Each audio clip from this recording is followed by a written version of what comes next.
I think the state of Utah must be why some Americans mispronounce my name as Udoka instead of Udoka. But how did I end up in Utah in the first place? Let me take you guys back to the beginning of the story.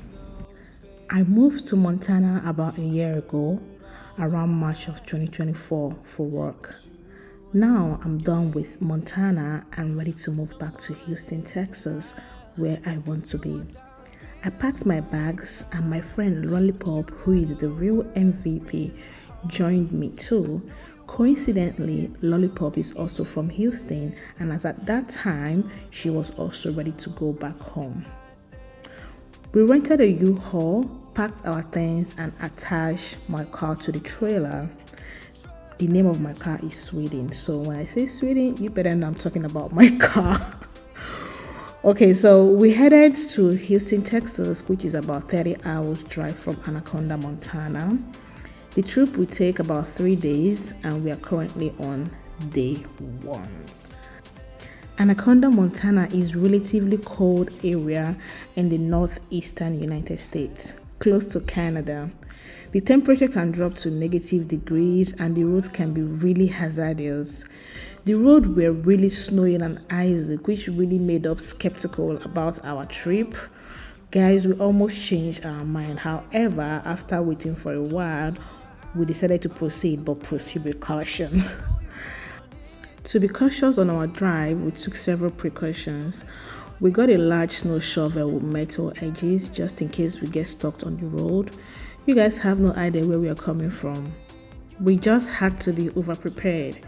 We also got a flashlight, a candle, this lighter also, just in case we get stranded and we're not able to get help on time. Additionally, we also packed items like warm blankets, as the temperature in Anaconda was around negative 20 to 21 degrees. I particularly was seriously concerned about the unknown road condition, because when Lollipop came, Lollipop flew, but when I went there, I drove, so I was really concerned about the road condition. Reason I decided we had to take the Idaho-Utah route instead of the Wyoming-Nebraska route, which I have taken before, and you guys, I found that really terrifying. The experience still haunts me, and I still have PTSD from driving that route last year. When we entered the Houston address into the GPS warned us of a snowstorm and blizzard on the Utah and Idaho route. So the GPS was trying to route us through the Wyoming, North Dakota, South Dakota, and Nebraska.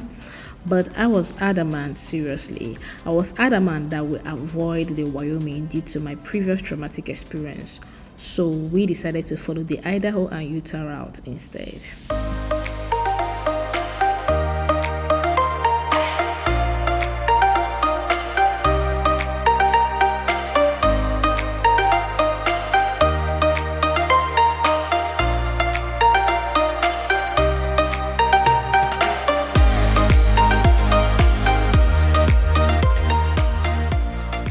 As I started driving, we passed through Idaho and stopped to take photos.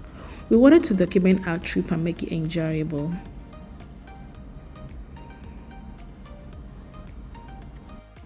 After Idaho, we entered Utah and made a stop at the Welcome to Utah sign. We also took pictures and made videos, myself and Lollipop. You guys, I can't emphasize this enough. I'm extremely grateful to have her as a travel companion. She's a kind and wonderful person. After 10 hours of driving from Anaconda to Utah, we stopped in Moab, Utah. I was exhausted from doing the first leg of the drive. We spent the night at a hotel and woke up well rested the next morning. We checked out at around 5:30 a.m. and began the second day of our trip. Now it's Lollipop's turn to drive. Let's go! In 150 feet, turn left onto US 191 South, North Main Street.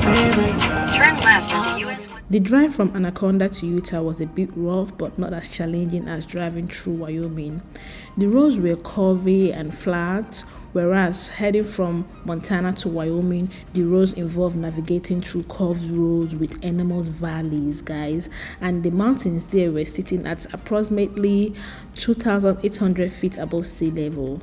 Having experienced this the last time, I made a mental note to avoid that route whenever I'm going to travel back.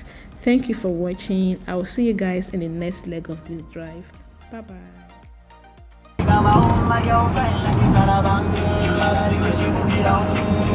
Feel good, right? Slept well, right?